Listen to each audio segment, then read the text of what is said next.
Hello' বন্ধুসকল, আপোনালোকে যদিহে হোৱাটছএপ ব্যৱহাৰ কৰে তেতিয়া সতৰ্ক হ'ব সময় হ'ল। এই কথা আচলতে মই কোৱা নাই, এইটো ইণ্ডিয়ান আৰ্মিয়ে ঘোষণা কৰিছে যে আপোনাৰ হোৱাটছএপ হেক হ'ব পাৰে। এটা চাইনাৰ এটা হেকাৰৰ দলে এইটো কাম কৰিবলৈ গৈ আছে আমাৰ ইণ্ডিয়াৰ ওপৰত।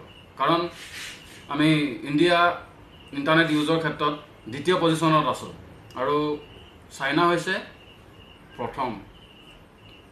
সেইকাৰণে চাইনাই কিছুমান আমাৰ পৰা ডাটা ফাইল তেনেকুৱা কিছুমান ল'ব বিচাৰিছে। কাৰণ ইয়াতেই ভয় আছে, হোৱাটছএপ হেক হ'লে হোৱাটছএপত আমাৰ সকলোবিলাক থাকে। দৈনন্দিন আমি যিবিলাক কৰোঁ, কাৰোবাক মেছেজ দিছোঁ, শুইছ খাইছ চব আছে, কি কৰিছা এইবিলাক সকলো আছে। আপোনাৰ কিছুমান বেংক একাউণ্টৰ ডিটেইলছ আৰু বহুত কিবা কিবি আছে। সেইকাৰণে মই ক'বলৈ গৈ আছোঁ কেনেকৈ সাৱধান হ'ব। আপোনালোক কিছুমান বিশেষ গ্ৰুপত জড়িত থাকে, গ্ৰুপত মেছেজ কৰে আৰু সেই গ্ৰুপত কিছুমান নাম্বাৰ এড হ'ব পাৰে। আপুনি ভালকৈ লক্ষ্য কৰিব, সেই নাম্বাৰটো চাইনাৰ নাম্বাৰ আগত +86 থাকে আৰু এই নাম্বাৰবিলাকৰ পৰা সাৱধান থাকিব। কোনোবা গ্ৰুপত এড হ'লে সেই নাম্বাৰবিলাক ৰিমুভ কৰিব আৰু কোনোবা অচিনাকি ব্যক্তি থাকিলে সেই ব্যক্তিজনকো ৰিমুভ কৰি দিব। কাৰণ সেই অচিনাকি ব্যক্তিজনৰ পৰা জড়িত থাকিব পাৰে সেই হেকাৰৰ কোনোবা বিশেষ ব্যক্তি। আচলতে মই বিশেষ বুলি কৈছোঁ, বিশেষ ব্যক্তি। চাইনাৰ 40-41টামান এনেকুৱা এপছ আছে, তেনেকুৱা এপছ আছে আৰু সেই এপছবিলাকৰ জৰিয়তে তেওঁলোকে হেকাৰৰ দল, কিছুমান হেকাৰৰ ব্যক্তিয়ে আপোনাৰ ইনফৰ্মেশ্যন ল'ব পাৰে।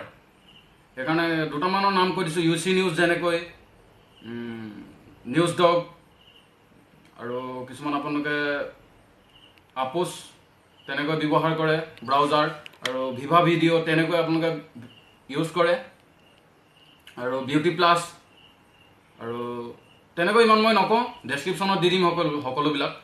আৰু তেনেকৈ বাছি থাকিব, কাৰণ তাত আপোনালোকে একাউণ্ট খুলিছে, তাত নিউজ পাইছে, UC নিউজ, নিউজ ডগ আৰু এইবিলাক সকলোতে আপোনাৰ একোটা ইনফৰ্মেশ্যন আপুনি দিছে আৰু সেই ইনফৰ্মেশ্যন লৈ আপোনাৰ সকলোবিলাক ইনফৰ্মেশ্যন কালেক্ট কৰিব পাৰে। সেইকাৰণে বাছি থাকক সেইবিলাক। যদি আপুনি ইনষ্টল দি চলাই আছে, এতিয়াই লগালগ ডিলিট কৰক, আনইনষ্টল কৰক আৰু বাছি থাকক হোৱাটছএপ হেক হোৱাৰ পৰা।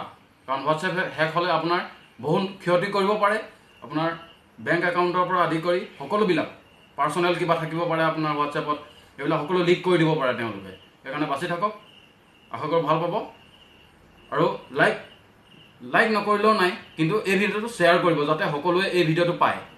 শ্বেয়াৰ কৰিব যিমান পাৰে আৰু সকলোৱে যাতে বাছি থাকিব পাৰে। এইটোৱে মোৰ ফালৰ পৰা আজিলৈ ইমানেই। ধন্যবাদ।